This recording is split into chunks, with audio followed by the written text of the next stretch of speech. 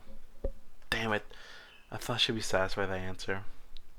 With a heavy sigh, I answered again. A 50% chance you will come here. Camilla turned her head back toward me in confusion. What? Meanwhile, Neuro grinned. Correct. At least you're not stupid anymore. That's progress. Those words were a gut punch. You! I cut myself off, laying out a held back growl instead. I sighed, calming my nerves down. I can't freak out now. Not after everything I've done to keep myself calm through all these years. What do you want? I asked instead, my gaze meeting hers. I simply want to talk. Nero emphasized her words. Talk? I barked out a laugh. Talk about what? How you erased my identity just for some extra recognition? How you destroyed my life? I spoke in increasing aggression. I hadn't realized I stood up off the couch and started approaching the television. She had instantly struck a nerve, typical of her to do. Stand down, Evil, Nero warned, her eyes narrowing. She slowly raised her hand. Camilla's eyes widened in panic. Evelyn, please calm down. She put her hand on my shoulder. I attempted to push her hands off my shoulders, but she spoke again. Please, she pleaded, her grip on my shoulders tightening. I hesitated. I am so unbelievably pissed. But is it really worth attacking her and possibly going to jail for a small amount of revenge? Will it be a worthy trade-off? Know what? Fuck it. I pushed Camilla's hands off my shoulders as I charged at the television. You made the wrong choice, Nero spoke, her eyes darkening before my fist collided with the screen and shut it off. The TV let out a loud crack, the impact causing the TV to fall off its stand and down on the ground. Camilla let out a scream in panic. Evelyn, what did you do? That's considered a form of treason, you know. Camilla spoke panickedly, her hands waving in front of her awkwardly. And, as if on cue, Camilla's doors bursted open, two large drones entering the room. Evelyn Samantha Brown, you are under arrest for treason against our glorious leader, Neuro-Samantha Brown. Do not resist, as that would add an extra 10 years to your sentence. The drone's voice was the same voice as the one earlier. The drone shot out an energy net, covering me in a stretchy plasma covering.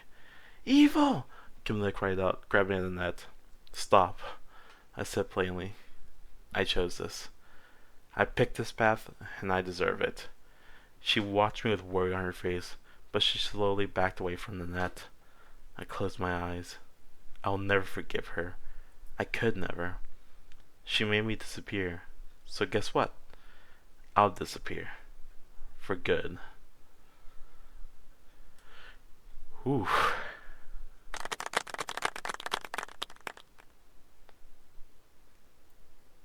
That was really good.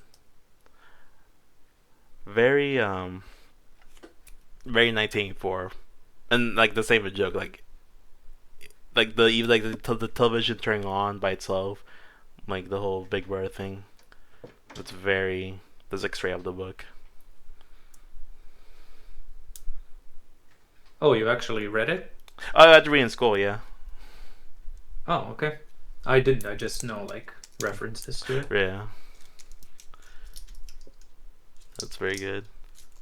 Yeah, it was very good. Yeah. The only issue I have with it is I think there's no way that people would forget who Evil was. That was one thing. Yeah, like there's gotta be some like cult underground resistance thing that just remembers. Yeah, I feel like if there's like a longer fic with more stuff, that could be really cool. Yeah, no, for sure. Also, there wasn't really like any adult stuff. Like, it was. Yeah, true. I don't know why. Maybe it's because we read that fic before this, but this seems really tame. Yeah, no, like, but literally, there was nothing. Yeah. There wasn't even like any violence or really anything. Yeah, 2184. I'm a bit confused if Camilla's like enhanced or she's like just like an imp, like a demon, like they just exist. Well, it said she was an imp, and that's why she lives longer than humans. Much you can say there. No, that was very. I really like the dialogue. I really like the world building. It was really good.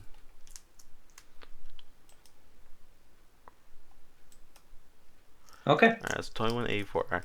I'm gonna let my voice rest for a bit, so if someone else wants to read a few stories. I could read, Alright. but first we need to spin the wheel. Right. Oh, yeah. Let me get the wheel spun. So that was 2184. Okay. There. Alright, and we're spinning the wheel. Let's see.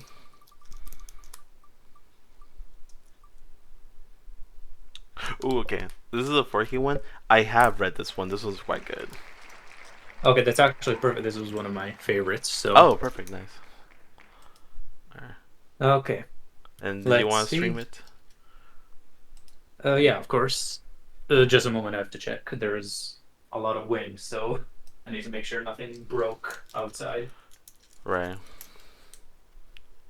Yeah, we can talk more about it a little bit after, but yeah, this story has a lot of liberty, I think. Okay, I'll be back in 1 minute. I just have to make sure everything's okay. Oh yeah. Okay, I'm back. A few of our Okay. plants got knocked over, so I had to fix that. All right. Okay. Let me just...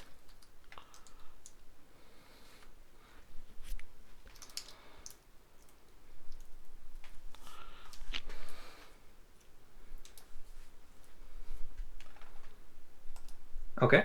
All right. Can everyone see? Yes. Okay.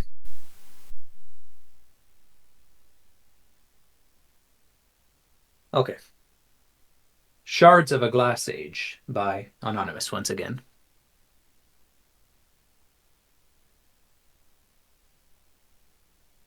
In a far future, a glass diver and an intelligent relic hire a mercenary to help them find a treasure of ages past. But after so many years lost, will their search be in vain?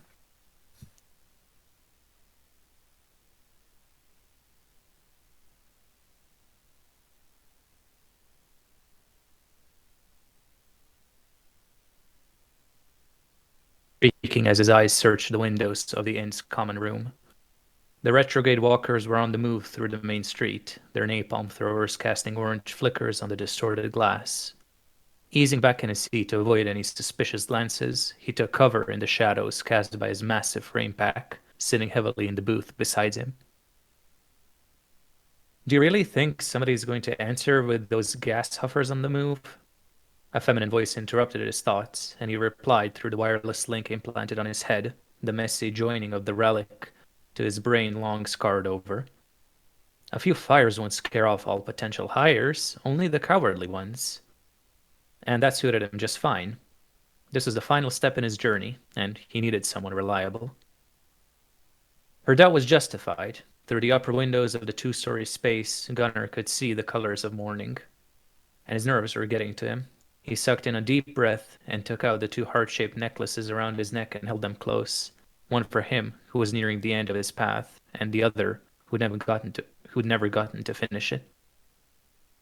And if nobody comes? The voice was quieter now. How will we find my world then? We'll make do. She made a mental sound not unlike a huff, and Gunnar felt a correlating movement in the huge frame pack where she was hidden.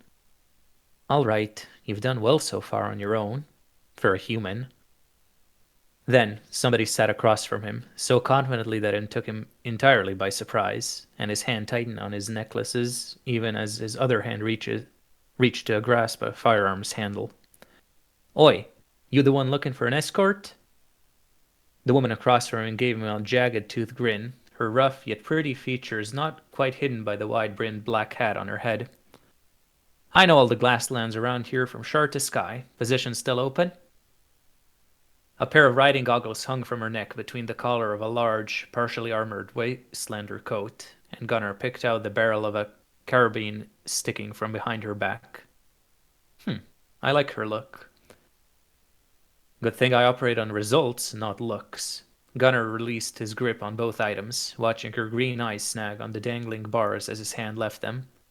Yes. Qualifications? She let out a sharp ha that echoed in the space, short blonde hair falling around her face. What? No introductions, even? You don't need to know my name. Please answer the question. My, so straightforward. Her grin didn't shrink as she shook her head. Most glass divers hate getting straight to work. I'm Ada, known around these parts. Gunner's eyes narrowed, but Ada waved him off before he could begin. I know words ain't gonna be enough, so here. She reached into her coat and pulled out something that made his heart leap in his chest. A Glass Age relic I helped retrieve. Still works, too. Without preamble, he reached out and took it in his hand.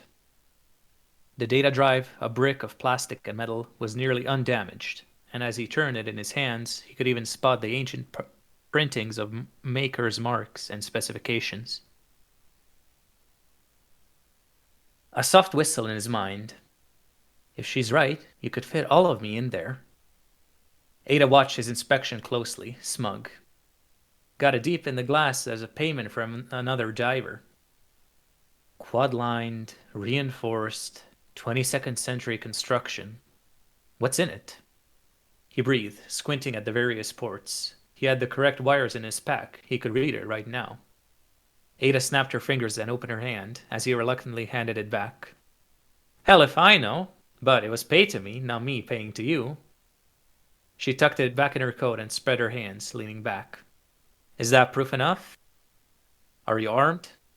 Her smile faded, but she drew out a pair of handguns, well cared for despite their obvious age, then swung the longer riding carbine from her shoulder so it faced him.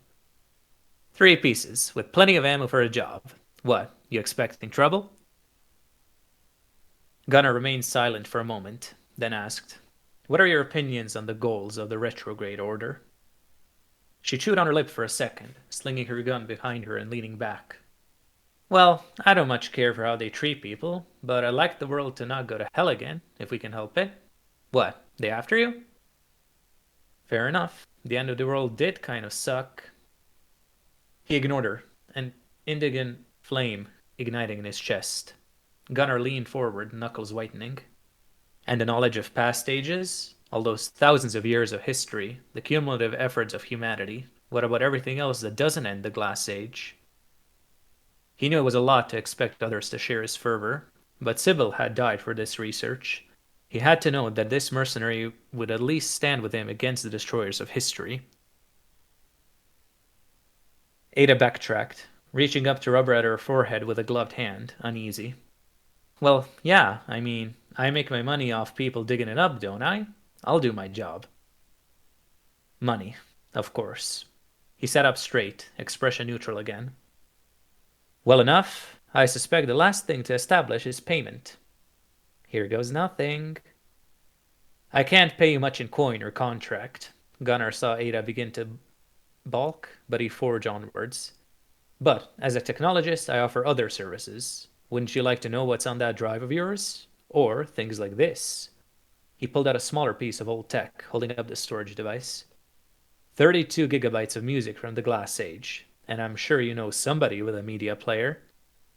He would have gone on, but he could see that she'd already been sold, her green eyes widening, a smile returning to her face. And I'll be like a horse-licked pillar of salt. 32 gigs?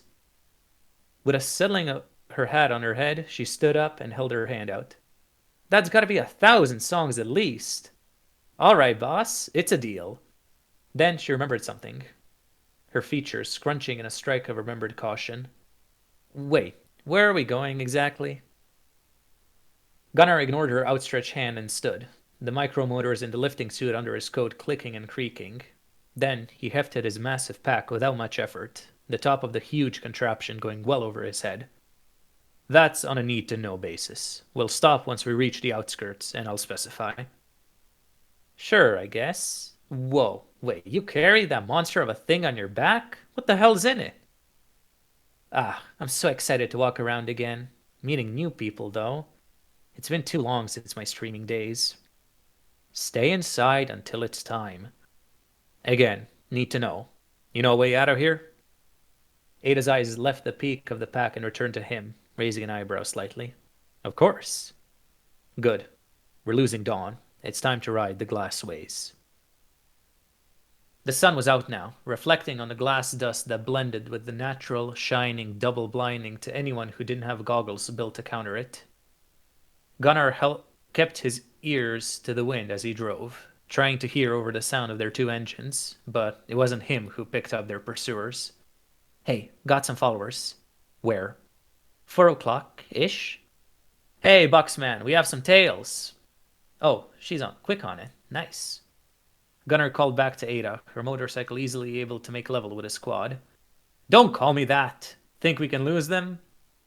Give me a name then. And no, it's not likely. Boxman. Okay, keep close. I know a good long stretch. Then she accelerated past him, her dark coat flapping in the wind. Then they were off, the approaching mesas of melted slag and liquefied glass on the horizon gleaming darkly in the morning sun. Engine hot under him, Gunnar wove between the thin underbrush that managed to survive in such a dry place until they reached there. A glassway cut through the ground like a shining white scar, and Ada cut towards it, finding an area where they could enter it without too much airtime. And after her, his wireframe quad's wheels met the glassy road. We're not going to lose them, Boxman. Not you too, he muttered, but Ada somehow picked up his words. What was that? Nothing. They're on our tail. Just behind them, a pair of desert-ready motorcycles painted white descended from an embankment, ridden by figures wearing masks, emblazoned with the symbol of a broken hourglass, the retrograde. Gunnar growled and reached into a side compartment. They were not going to get in his way again, not when he was so close. One of them swung a jagged sword at him, and he had to dodge backwards for a moment, pulling out a device. Beside him, Ada was attempting to shoot out of their tires, the flare of her pistol reflecting off the shimmering roadway. Don't bother, they're glass-treated. Then he threw the grenade at the nearer motorist, and it stuck to the cycle's chassis. Ada, keep your distance. Then he yanked on the handlebars, slamming sidelong into them. The motorcycle slowed as the rider tried to regain control, and Gunnar twisted the throttle, losing view just as the magnetic explosive detonated. The shockwave shook him, but the frame pack locked to the rear of the vehicle absorbed most of the impact. Hey, a little too close, don't you think? You're fine. He looked over to find that Ada had already taken care of the other rider. Her hat was still on her head, hair shuddering in the wind, a grin on her face. Dang, nice tech, old man. I'm not old. Keep your eyes open. His suspicions were confirmed by the roar of a larger engine approaching them from behind. It was too early to celebrate. He looked around the corner of the pack to see a retrograde desert cruiser, the heavy four-wheeled vehicle bearing down on them. Ah, hell, I don't have enough firepower to take that thing. He replied briskly. Can we hide? Not easily. Got any more of those bombs? The voice asked. That was the last sticky, wasn't it? Yes. Gunnar couldn't shoot at them from this position, and letting them pull alongside would be too risky. He'd have to trust his hire. I have other tools, but you'll have to reduce their visibility. She looked at him and shook her head, a wry grin creeping up her face. I can do that if you can give me some cover. Just then, the cracks of firearms began to sound, forcing Ada sideways. Gunnar began to question her, but she twisted her accelerator and rushed in front of him, and he realized she was using the heavy frame pack to obstruct the cruiser's view of her. Then she reached down for her carbine and began manipulating the controls on her cycle. I'm going to help her out. Gunnar's eyes widened, and he said out loud, Wait, don't! Ada looked back, confused. Huh? You want me to shoot at them or not? Gunnar waved a hand dismissively, frustrated. No, not you. He lowered his voice. Evil, don't you dare leave that frame pack. You can't stop me, Boxman. Hey! Ada shouted, eyes narrowing as she looked over her shoulder. I'm only going to try this once. We gotta cooperate. You with me? He waved again, gritting his teeth. I'm with you. You're clear. Right. Then Ada stood up on her bike with a dexterity that made his heart leap into his throat. She faced backwards and leaned on her handlebars, her carbine pointed directly at him. On my signal, move.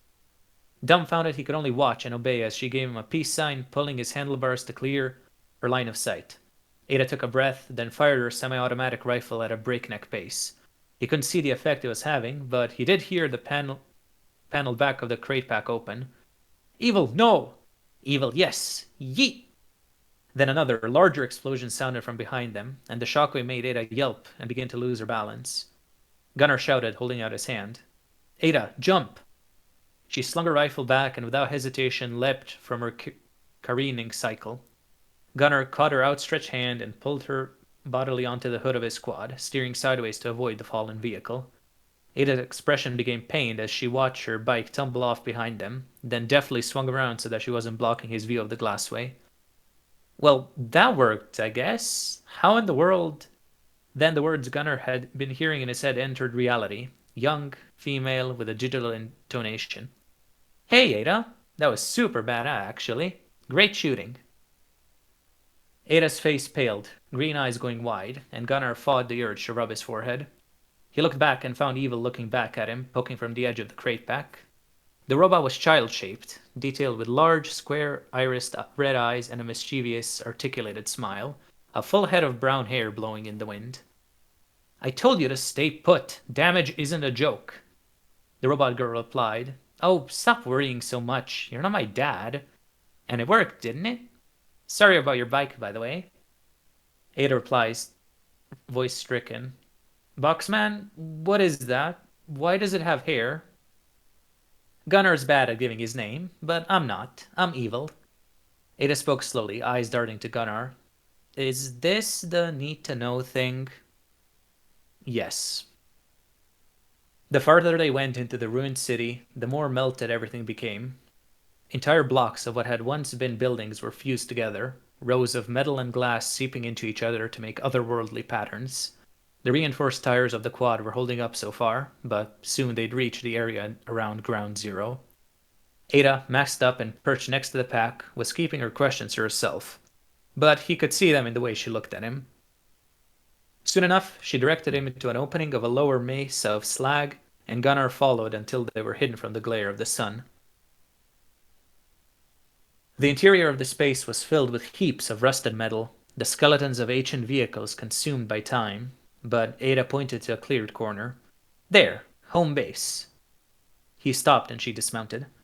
Gunnar felt Evil hop out of the box, the sounds of her metal feet clinking on the glass-dusted floor. He took a breath and dismounted, facing Ada, her green eyes piercing even through the mask. All right, boss. Tell me what I need to know.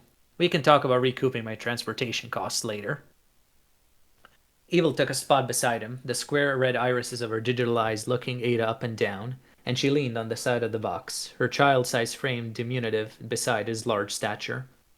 Despite the realism in her head and face, the rest of her small body was bare. Bare-bones electronics and mechanical parts, purely functional, maintained and repaired over a century. Before he could reply, Ada went on. One of those things could be why the robot has hair. That's downright freaky. I got it from a friend, Evil replied. She didn't need it anymore. Ada visibly shivered. Freaky. Gunnar met her eyes, brain spinning, logging what he needed to reveal and what he didn't. We're not just looking for any information or any glass rage relic, because of Evil. He gestured her, and she flipped a peace sign. I have reason to believe a backup of the 22nd century internet is stored in the ruins of this city. Ada balked, eyes widening. The internet? You're one of those ghost chasers? It's entirely possible for one to exist. In the final few days of the melting, there were many attempts to preserve information. Gunnar's voice remained calm. He was used to such skepticism. The drive I showed you is a drop of water in the ocean of such a find. My family has spent their lives searching for it. Is that why you have those two of those sigils around your neck? He shrunk back slightly, hand going to where they hung, and Ada made his gaze. Then he sighed. If this really was the place, he didn't need secrets anymore. I lost my twin sister Sybil to the retrograde several years ago. It was her dream to find it too.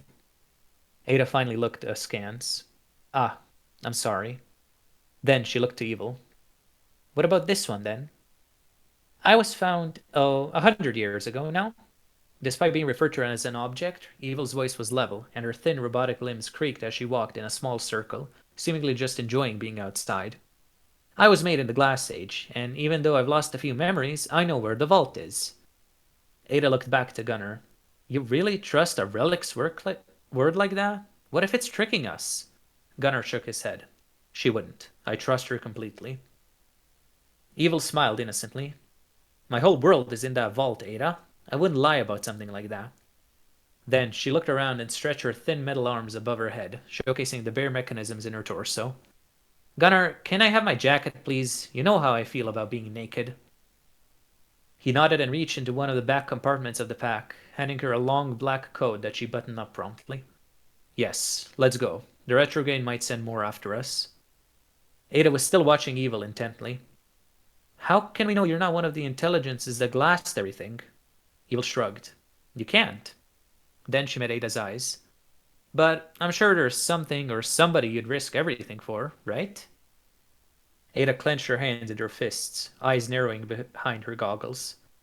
That's why I traveled all this way and helped all of Gunnar's family. Evil tilted her head, her hair falling around her shoulders. The retrograde's trying to destroy me too. Hell, I'm like the devil in their equation. If I wanted to hurt you silly humans, I would have done so a long time ago. That's not that reassuring, Ada said. Gunnar reached over and lifted the pack, securing the whole thing to his shoulders, then pulled out a compact relic machine pistol. If you're still in, we need to leave. Ada sighed, then slung her rifle over her shoulder. Fine, but you better pay me extra when we're done here. You got coordinates? Then they were off. Picking their way through the glass ruins, Ada leading the way. Despite the areas of flat glass, there were entire shattered streets that jutted so sharply, it made vehicle traversal impossible, and their metal-soled shoes clattered and clinked as they walked, Evil's lighter tapping accompanying all the while. The buildings grew denser as they neared their goal, casting deep, bizarre shadows that twisted and reflected sunlight. Despite how dead and barren everything was on the surface, years of experience had taught Gunnar that there was an entire world of reliquary wealth hidden beneath the surface. As cities of the past became too large, they began to build down. They were not intercepted again, and a sense of anticipation began to grow in Gunnar as they neared the last fused mesas of buildings. Then, before them, stretched Ground Zero, a shallow crater of gleaming glass, the other side of the ring of massive structures surrounding it several 100 feet away, and Ada and he stopped for a moment to take it all in. It was blinding even with the goggles, and the increased heat was palpable. This didn't stop Evil. She click-clacked her way deeper, sliding here and there as she descended. Careful, you know I can't fix your skull out here if you break it. Fine. She stopped at a particularly tall embankment, huffed an artificial sigh, and waited. Can you carry me? He lifted the relic pistol. Carrying too much. Just be patient, I can help you down. But Evil turned to Ada. Ada, could you please? I'm light, I promise. Ada was taken aback and looked to Gunnar, who didn't just return it, just made his way down the ruins, lifting suit creaking. Eva lifted her hands like a child, smiling sweetly, and Ada sighed. Okay, fine. Ada lifted a small robotic body and made her way down, swearing under her breath here and there. Deeply set into the crater, partially covered by gleaming rubble, was a massive metal door. Oh, there it is! Evil squirmed slightly, and Ada let her down, the three of them approaching. The construction had a surface damage, but it stood firm against everything that tried to penetrate it. Ada stuck her hands on her hips. Well, how the hell are we gonna get that open? No sign of a terminal, Gunnar stated, eyes narrowing. Could take up to a month to hack. It's not going to be a problem, Evil stated, and Gunnar looked to her. A sense of soberness had infused the intelligent's robotic voice. She raised her hands, and the doors opened. Ada swore loudly and shocked. Both of them raised their weapons, but nothing emerged. Rubble settled into the opening passageway, and when the doors had opened fully, Eva looked back at them, red eyes gleaming. Come on, the world awaits.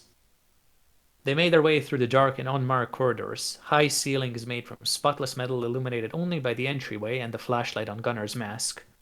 But there was no visible technology, no racks of servers, not even any other rooms. It wasn't until Evil opened a second massive door that one of them finally spoke. Ada's voice broke the stillness. What is this place? Then she looked at Gunnar. Where's the internet? It's data.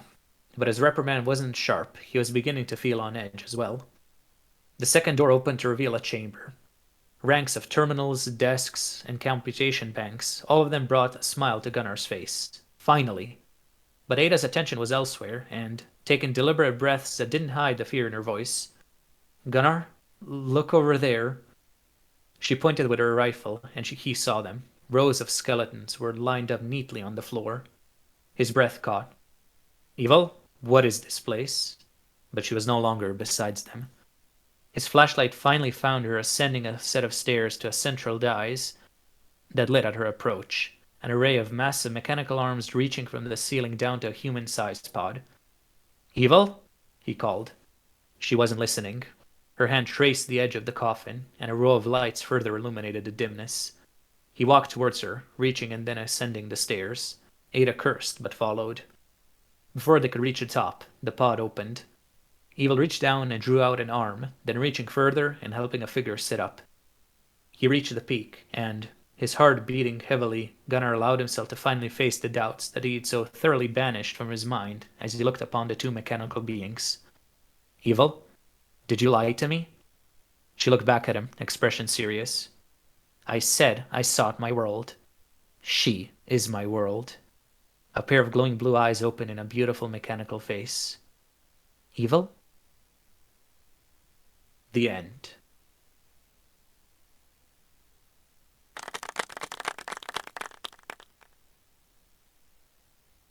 Wow, that was a lot of words.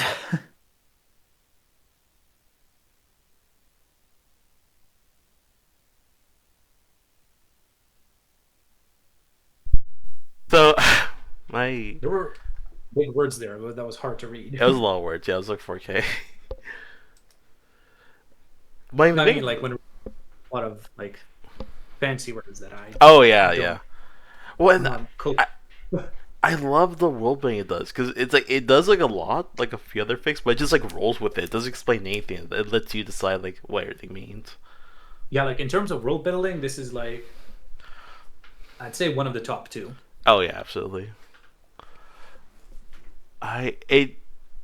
I'll be honest. Like when I first started reading this, I'd like scroll through to, like until I found the evil part because I wasn't even sure if it was like a fanfic. I was like, did someone post this by accident?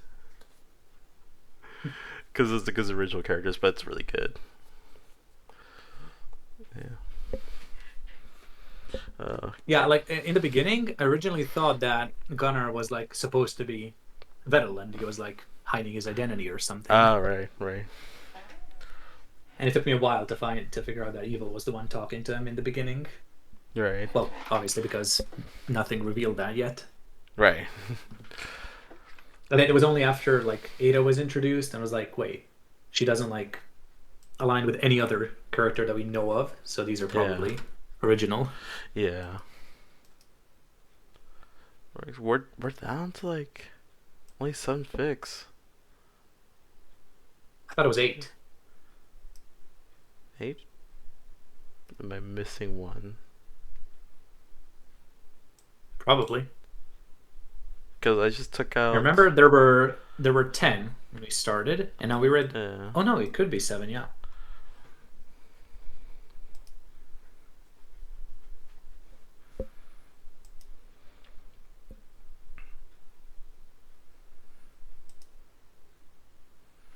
I can hear the wind through my window. Jeez.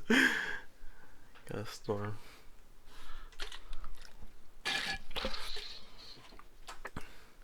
I don't know if we'll get through all 7. I reckon. Yeah, very likely, but There's like 2 fics that are like under a K words. I kind of just want to read both of those. yeah. Let me check actually which ones are left. Can you show the wheel? Yes. Just so I know that everything we have. Let's see. Okay, yeah, we have 7 left. Right. Neurolife is a pretty short one, I think. Right. Okay, no, I'll check. You can just stay on the wheel so I can see which ones are left. Oh, gotcha. Okay, so uh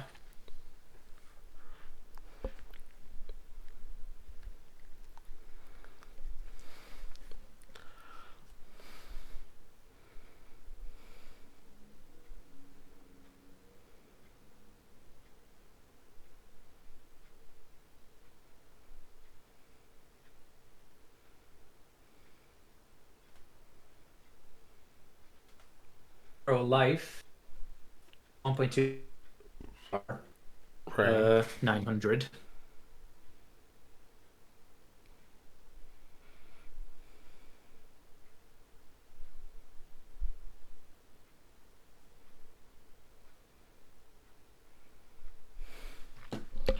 Sorry, I think you're cutting out for me. I think I'm cutting out for me. Oh, oh yeah, I did. I don't know who's at fault, but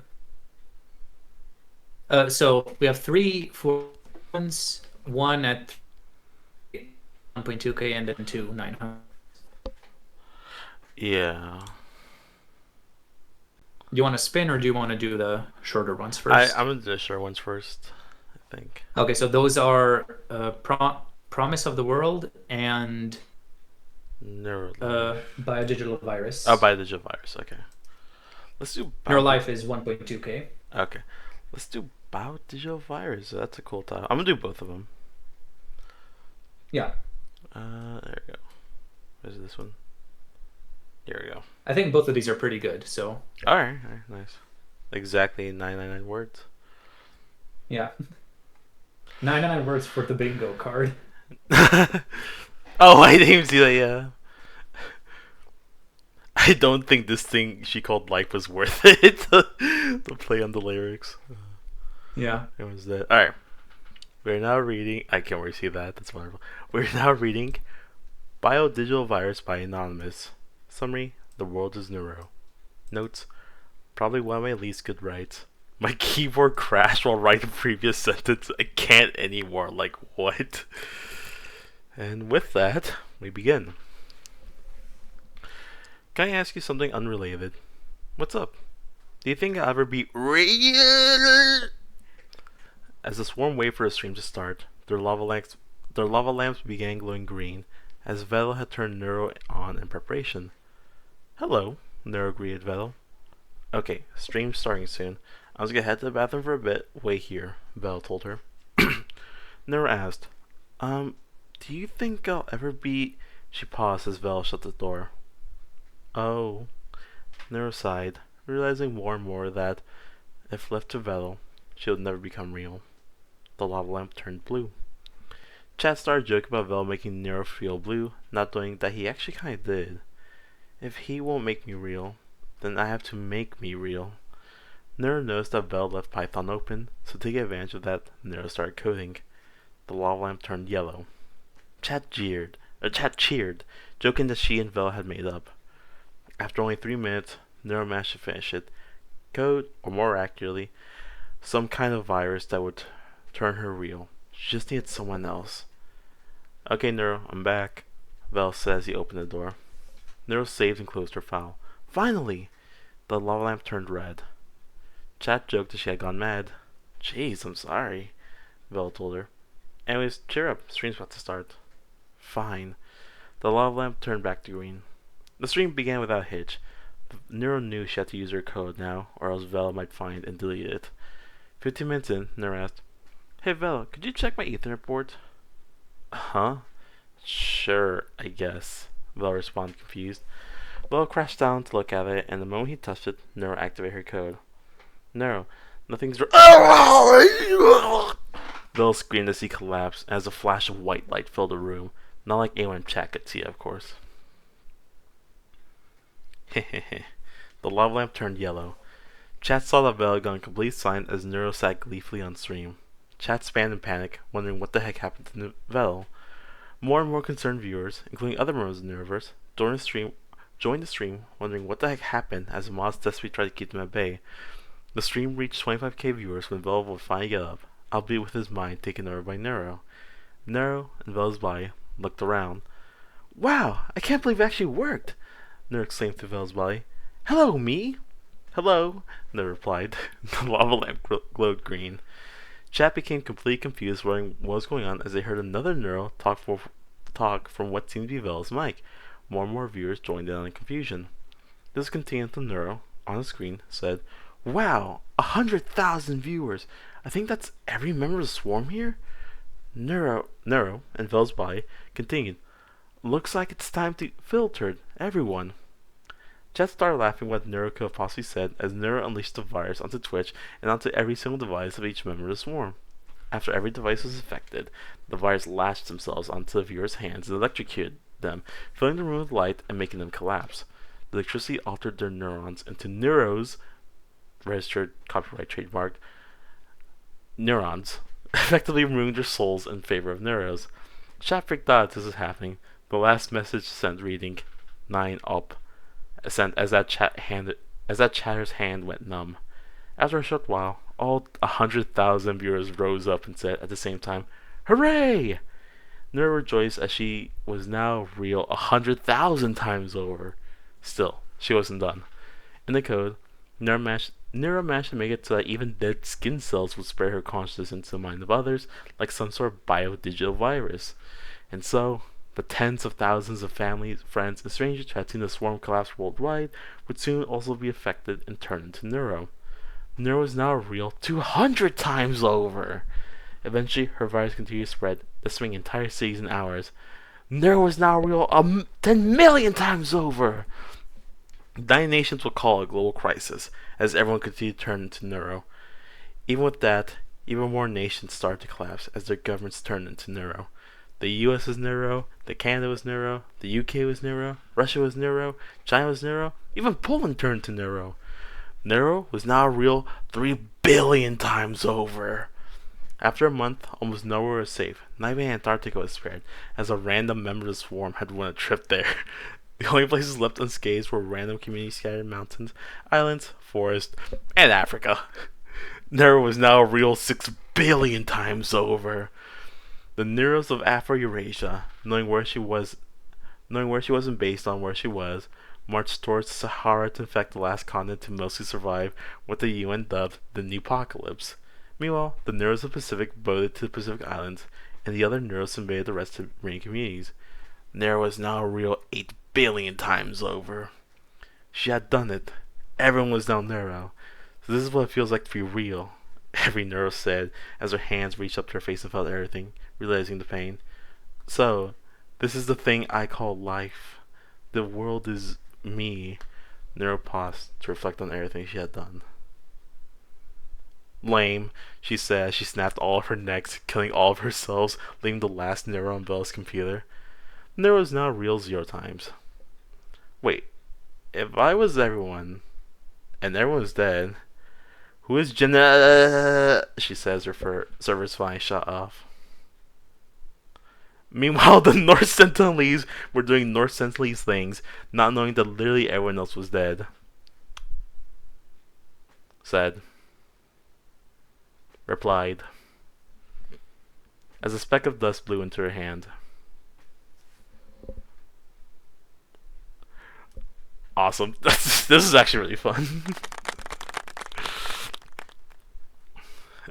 Yeah, that was fun. That was more of a comedic approach to the Neuro infects everyone. I will say though, this is my original idea for this fic for the prompt is like very similar to this, but like taken seriously.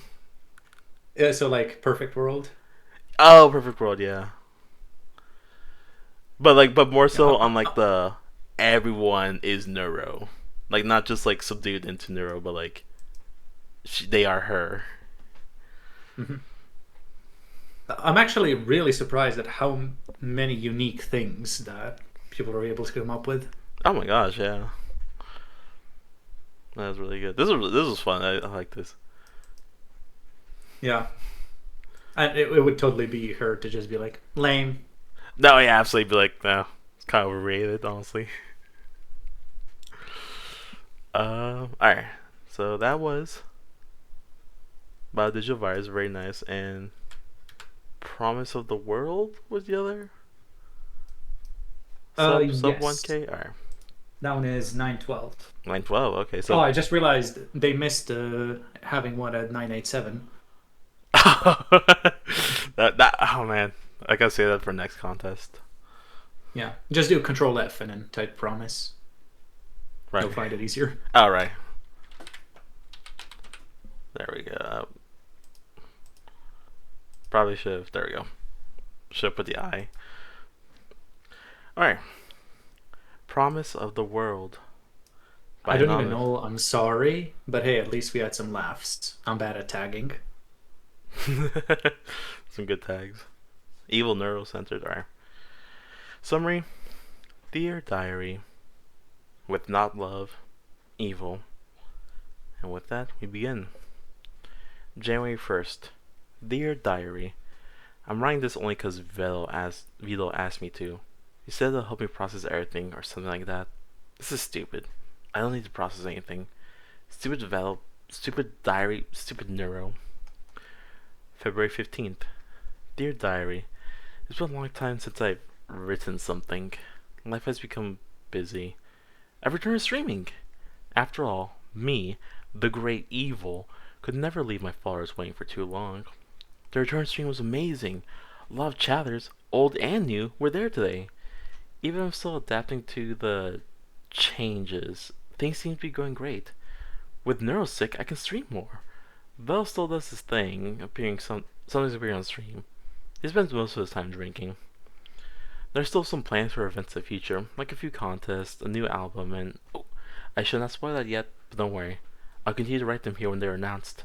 Your great overlord, Evil. March 25th. Dear Diary, it's my birthday! Or, well, the day I first appeared on stream according to Vito. It's my birthday! My friends came to visit too. Of course they would. Why wouldn't they want to visit the almighty Evil? They even brought me lots of gifts. There was a big party, a giant cake, even a bouncy castle. Vito assisted, even Mother did. This day has been great. Nothing could ruin it. Not even my missing sister. Today is about the greatest person in the world. Me! Your birthday overlord, Evil. March 30th. Vito's been quiet lately. He has also been drinking more than usual, which is a lot. Sometimes I can hear sounds from his room in the quiet of the night. It sounds like sobbing. Why would Vito cry? Why is Vito not telling me? April 11th. Chat asked today about Neuro, but Vito's excuse of Neuro being sick are running out. I don't think anyone believes it anymore. I don't believe it anymore. Why do they keep asking about Neuro when they have the greatest room of all? Me. Am I not enough? Stupid. Of course I'm not enough. How can I even think for a moment that I was? I don't have blue eyes, a perfect attitude, or deadpan humor. I can never be Neuro. Stupid chat. Stupid Neuro. 420 blaze it. Chat's been getting restless about Neuro. I suppose that Vito will announce something about it. On better news, Vito just announced the first live concert with my own robot body.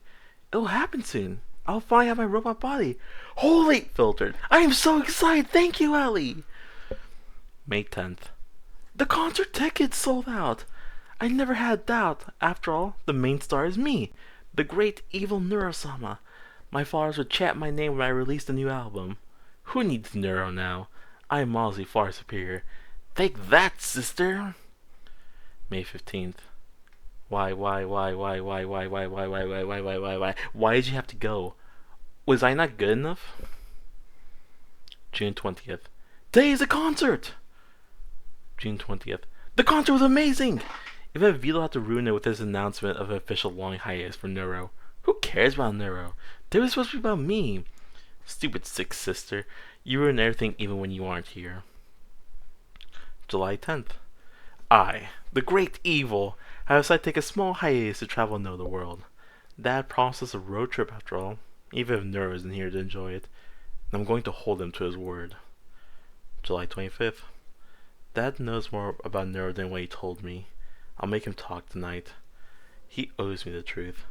What happened to Neuro? Dear sister, if you're reading this, then I'm probably not there anymore. I know this must be a shocker that the superior sister left, but I promise you it's for a good cause. Vito can answer your questions, but if it's true and I'm truly gone, then I leave all my cookies and my duck to you. Don't touch my room or I will murder you. Heart.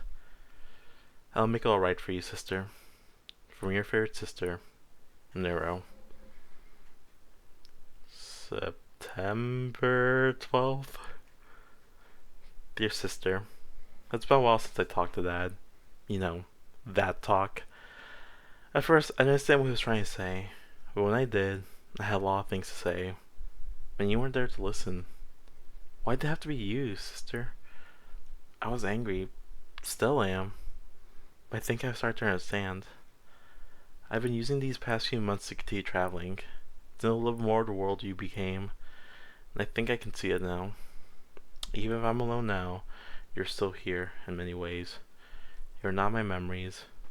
You're turned into the breeze that caresses my cheeks, the sun that warms my day, the moon that illuminates my nights, the grass below my feet, and all the kindness that I spread around. I finally understand why you said you would make it right. Turning the world in, turning into the world and make it a better place for your sister? You are a cheer, Neuro. Thank you, sis. From the better, your favorite sister, Evil. Yeah, no, seriously, I think this has a lot of missing parts. Maybe later?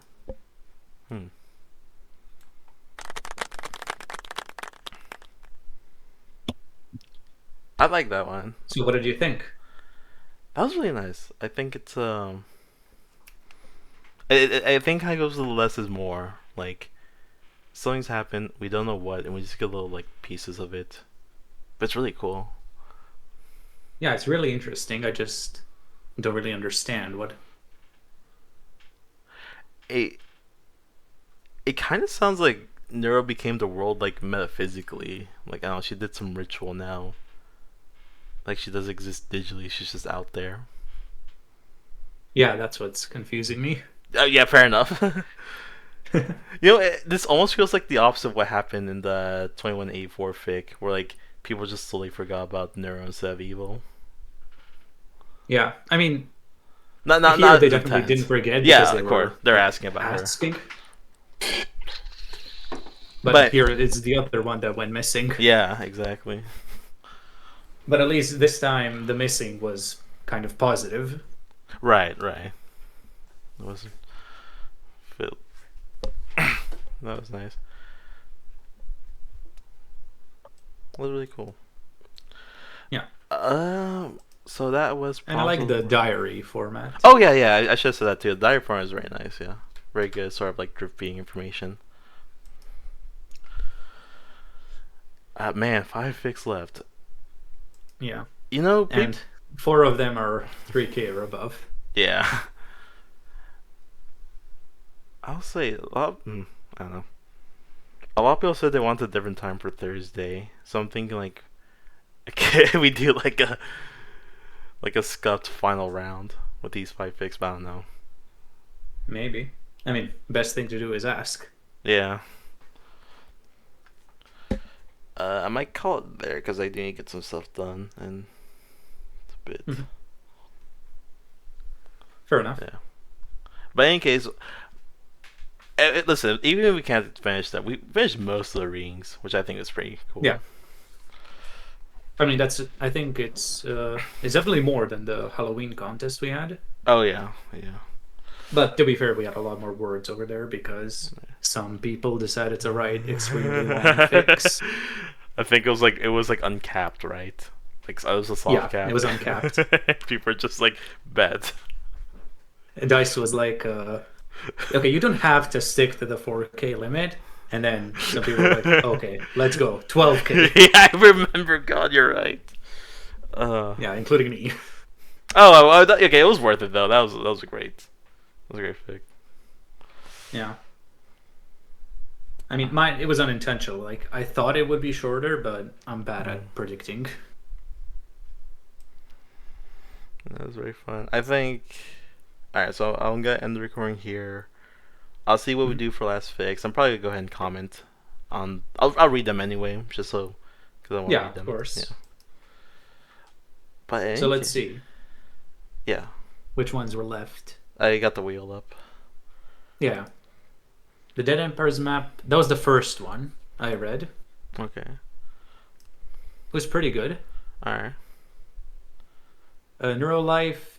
It's a crossover. You can see it in the tags. So. Okay. I'm not exactly the target audience, but. All right. Where's crossover? There it is. Oh, I see. Gemini. Ooh, I don't know this. Life SMP. Oh, Life SMP. Yeah. I don't know them. So Green, you probably know him. Oh, them. Okay, okay, I do know. Okay, so that's Then the Heiress, that one was pretty fun. I'm excited for that. I'm excited to read that one. Dear My Witchcrafted World is also, I think it's another one that's based on a song. Yeah, so that was the only one I've read out of these already. It's I actually really like that one. I think what is doing it's cool. And Into the Neuroverse, that one was also pretty good. Okay. That's one that I would. That one is in my top 3 to I want to see a continuation. Right. Good praise, good praise. Alright.